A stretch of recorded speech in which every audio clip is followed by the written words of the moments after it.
Miau, miau, miau. Ada bunyi kucing tak? Tapi dekat mana ya? Ya Allah, dekat sini rupanya kucing ni. Ni moyang Cik Salma ni. Cik Salma. Oh, Cik Salma. Moyang Cik Salma masuk dalam rumah saya ni. Saya bawa balik ke rumah Cik Salma ya. Bye-bye. Assalamualaikum warahmatullahi taala wabarakatuh. Alhamdulillahirrahmanirrahim. Wassalatu wassalamu ala asyrafil anbiya'i wal mursalin wa ala alihi wa sahbihi ajma'in. Apa khabar kawan-kawan semua? Sihat tak? Alhamdulillah. Mohon hormat, mohon jaga, tajuk tazkirah, hormati hak tetangga. Tetangga ialah orang yang tinggal berhadapan dengan rumah kita atau lebih dikenali sebagai jiran. Kawan-kawan kenal tak siapa jiran rumah kawan-kawan? Kita perlulah mengenali sesiapa jiran kita, maupun di hadapan, ke belakang, kanan dan di kiri rumah kawan-kawan. Lebih-lebih lagi pada musim perintah kawalan pergerakan yang lepas. Takkan asyik nak main game, tengok TV, makan dan tidur je. Nanti kalau kawan-kawan susah, siapa yang akan bantu kawan-kawan kalau bukan jiran tetangga? Tetapi alangkah sedihnya baru-baru ini kita dikemparkan dengan kes menembak jiran di Filipina. Kasihan, ibu dan anak ditembak mati oleh jirannya akibat sebuah kebalahan. Adakah ini yang kita mahukan? Kita wajiblah beradab dengan jiran dan tidak boleh menyakiti mereka. Sabda Nabi sallallahu alaihi wasallam.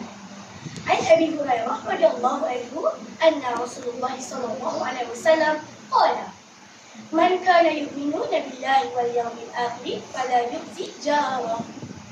Maksudnya daripada Abu Hurairah radhiyallahu anhu bahawa Rasulullah sallallahu alaihi wasallam bersabda, barang siapa yang beriman kepada Allah dan hari kiamat, maka jangan sesekali menyakiti jirannya. Riwayat Al-Bukhari dan Muslim. Hadis tadi menunjukkan kepada kita sebagai seorang Muslim, kita wajiblah beradab dengan jiran tanpa mengira agama dan bangsa. Bahkan menyakiti jiran hukumnya haram dan berdosa. Jika dibuka lipatan sirah, baginda Rasulullah SAW sentiasa berbuat baik dengan jirannya dan tidak pernah menyakiti mereka. Baginda pernah menjarahi seorang budak Yahudi yang sakit dan berdiri menghormati jenazah yang bukan beragama Islam. Ya kawan-kawan, jika jiran yang bukan Islam pun Rasulullah SAW hormat, apatah lagi jiran yang beragama Islam. Oleh itu, kita perlulah mengamalkan sifat tolong-menolong, bantu-membantu dalam kehidupan berjiran sebagaimana firman-Nya. A'udzu billahi minasy syaithanir rajim. Wa ta'awanu 'alal birri wat taqwa.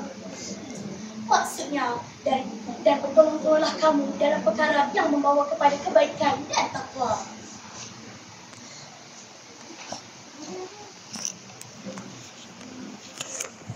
Surah Al-Maidah ayat 2 menunjukkan kepada kita akan beri pentingnya sifat tolong-menolong dan bantu-membantu dalam kehidupan kita, terutamanya dalam perkara yang membawa kepada kebaikan dan takwa. Tidak sempurna iman jika kau tidur dalam kekenyangan, sedang jiran tetanggamu menangis kerana kelaparan.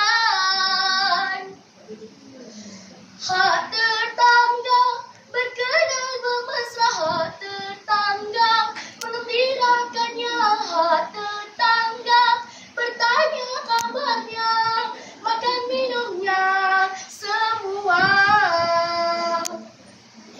Sekian, wabillahi taufiq wal hidayah. Wassalamualaikum warahmatullahi taala wabarakatuh.